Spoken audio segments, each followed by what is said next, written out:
Ripple CTO explain how crypto millionaires will be made.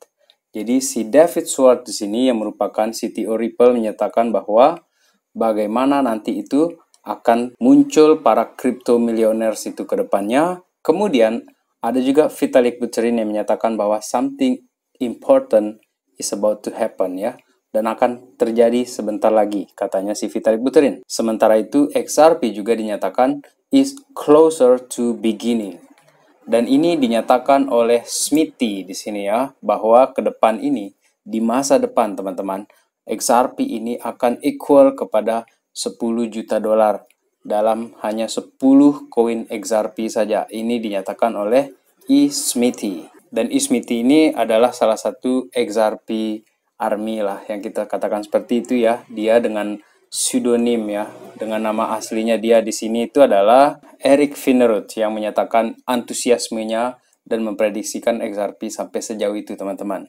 Tetapi menurut saya jika adopsi massal XRP dengan Bank Dunia besok itu ya, di masa depan teman-teman, kita tidak bicara dalam waktu short term 1-2 tahun ke depan, ada kemungkinan ke sana teman-teman. Dan untuk itu tema kali ini adalah khusus XRP teman-teman. Big Ripple XRP show is coming.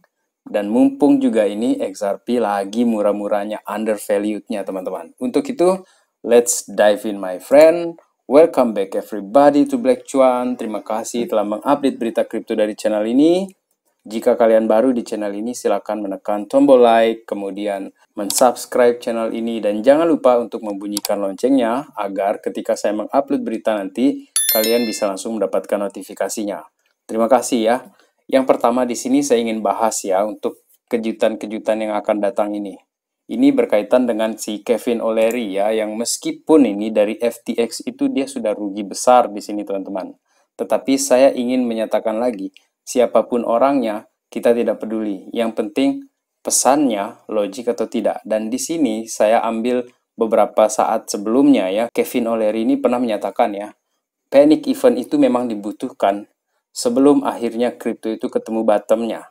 Dan ketika sudah bottom, apa yang terjadi? Ya dia akan naik. Oleh karena itu teman-teman, kalau misalnya seperti yang dikatakan oleh Kevin O'Leary di sini, ada kepanikan dulu. Dan memang sepertinya logik ini teman-teman ya. Karena sekarang ini kan FUD bertebaran, kemudian FTX sudah collapse, dan dia itu dengan begitu brutalnya dia membuat kondisi harga Bitcoin itu yang lagi-lagi bagus-bagusnya itu di 20-an ribu itu langsung terjungkal sampai ke 15 ribu. Jadi, panic event ini kemungkinan akan segera mempertemukan para traders ataupun investor itu kepada bottom dari market ini. Jika kalian setuju dan jika kalian punya Bitcoin ataupun altcoins teman-teman, coba kalian tulis pendapat kalian di sini. Apakah pendapat si Kevin O'Leary ini mengenai panic event ini memang dibutuhkan untuk bottom market ini teman-teman?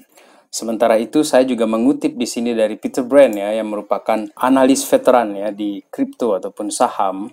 Dia men-tweet sebuah majalah ini dari Rothschild di sini teman-teman ya. The Economist yang diasuh oleh Rothschild, dia menyatakan bahwa this is the type of news. Inilah jenis berita yang datang ketika pasar itu sudah mendekati bottom untuk Bitcoin ataupun ETH. Jadi di sini udah jelek-jelek nih, in ruins, kemudian crypto downfalls ya. Dan memang ketika FUD itu sudah bertebaran di mana-mana, itu juga merupakan suatu pertanda ya. Ini kebiasaan saja teman-teman. Kemudian saya ingin mengajak kalian untuk sedikit nostalgia di sini teman-teman untuk XRP di sini ya. Apakah XRP ini benar-benar sudah di bottomnya atau tidak? Di sini ada satu insight mengenai historis di sini teman-teman ya. Ini yang terjadi ketika 7 Januari 2018. Ketika itu, XRP ini merupakan koin nomor 2 di market cap, teman-teman. Dan nomor 3 itu Ethereum.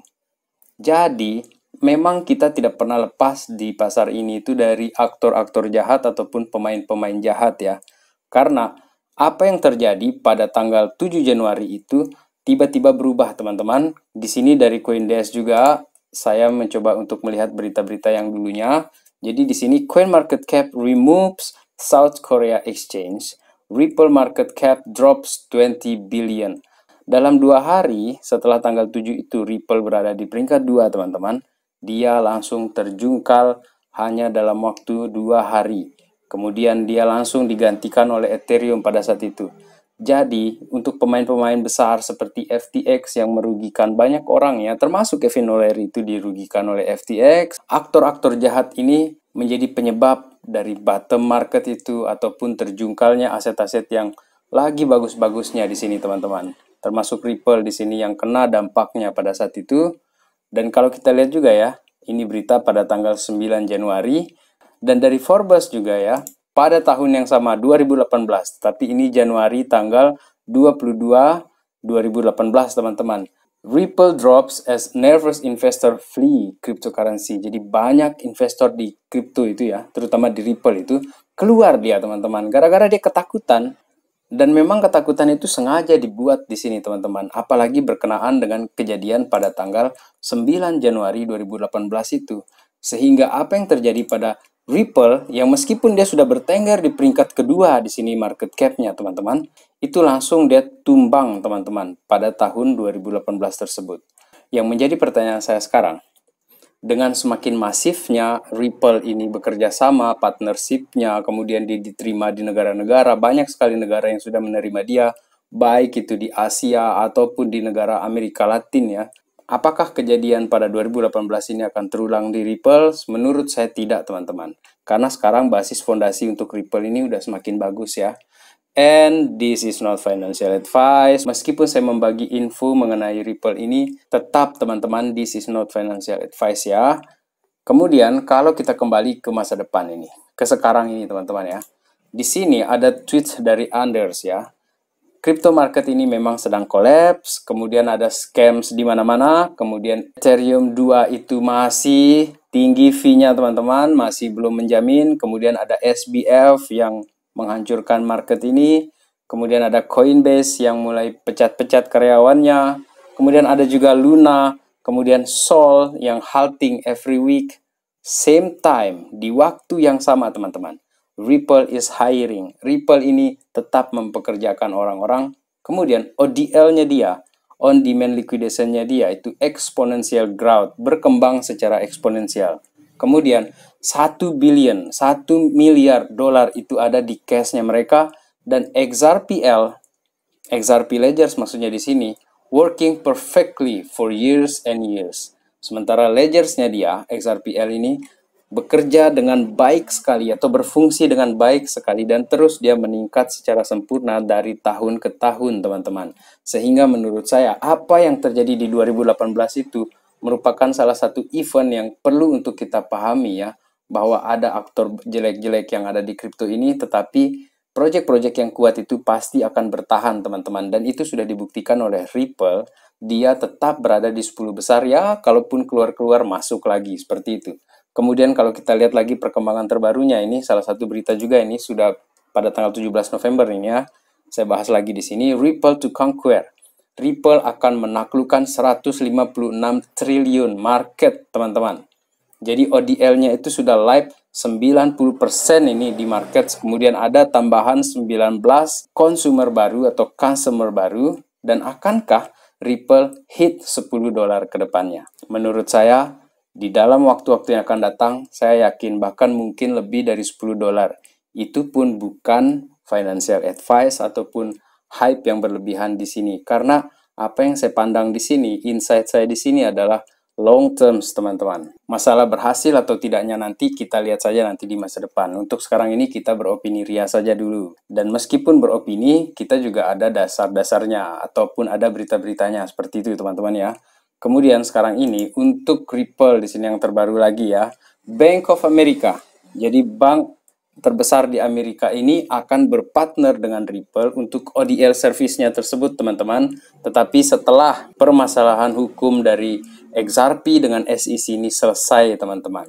Dan ini memang sudah lama sebenarnya digodok-godok ya, dan ini tahun 2020 itu pada saat Julie Harris ya dari Bank of America Heads of Global Banking pada saat itu menyatakan bahwa dia ini sangat tertarik ya dengan infrastruktur yang ada di Ripple dan ingin mengintegrasikannya karena platform dan partnership ini nantinya itu mampu menjangkau pasar keuangan yang lebih luas, bahkan dia ini seperti Swift katanya si Julie Harris di sana teman-teman. Jadi ini merupakan massive news untuk Ripple teman-teman ke depannya ya. Dan berkaitan dengan USDC ya, karena kita kalau bicara tentang Ripple itu pasti ada kaitannya dengan fiat, dengan perbankan.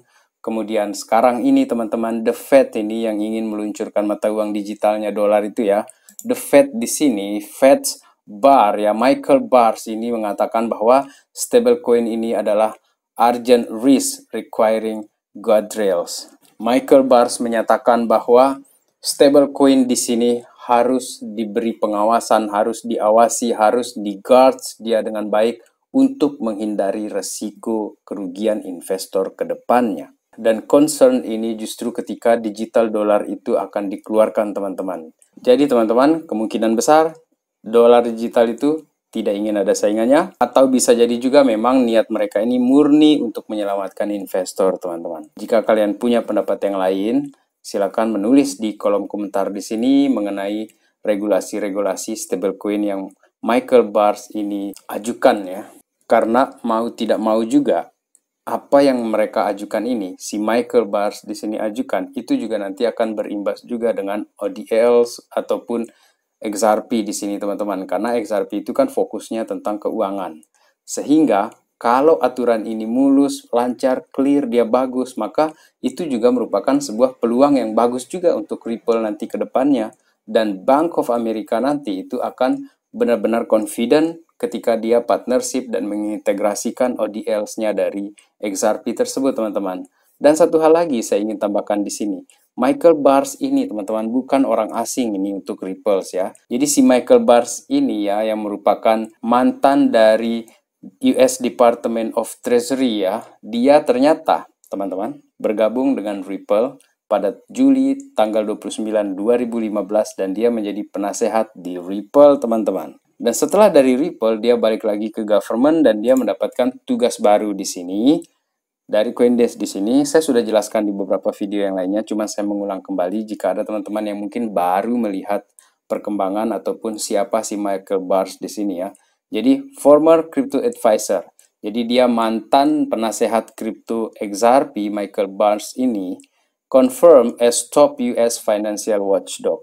Dia ini dikonfirmasi merupakan pengawas keuangan top di Amerika, teman-teman. Dan di sini, dia menjadi vice chair, jadi wakil presiden untuk The Fed di bagian supervisinya itu, teman-teman.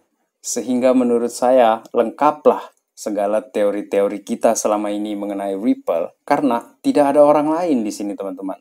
Orang-orang dari pemerintahan gabung ke Ripple seperti Rossi Rios dan yang mempermasalahkan Ripple juga Amerika dengan SEC-nya. Tetapi di balik ini semua teman-teman kita tidak tahu drama seperti apa yang mereka mainkan sekarang ini untuk Ripple. Tetapi buat saya pribadi ya untuk Ripple ini teman-teman, saya ini masih optimis ya untuk Ripple ke depannya. Meskipun ya saya tahu teman-teman harganya memang sedang turun sekarang ini. Tetapi untuk ke depannya saya yakin ini untuk Ripple ini bisa akan bagus dia. Cuman yang kita butuhkan sekarang adalah patient dan menjaga mental kita untuk long investasi kita ke depannya. Jadi kalau kemungkinan nanti akan ada penurunan-penurunan harga, ya kemungkinan saya di sini teman-teman akan mencicil sedikit demi sedikit sesuai dengan kemampuan saya. Dan kesimpulan saya mengenai Ripple ini, jika persidangan ini selesai, kemudian Ripple bisa menang lah ya, saya menghayal seperti itu, maka adopsi-adopsi besar itu pasti akan datang. Dan harga XRP di atas 10 dolar pun ada kemungkinan besar menurut saya. Ini pendapat saya pribadi teman-teman. Jadi, demikian video kali ini ya. Terima kasih telah menonton. Salam Black Cuan. Peace my friend.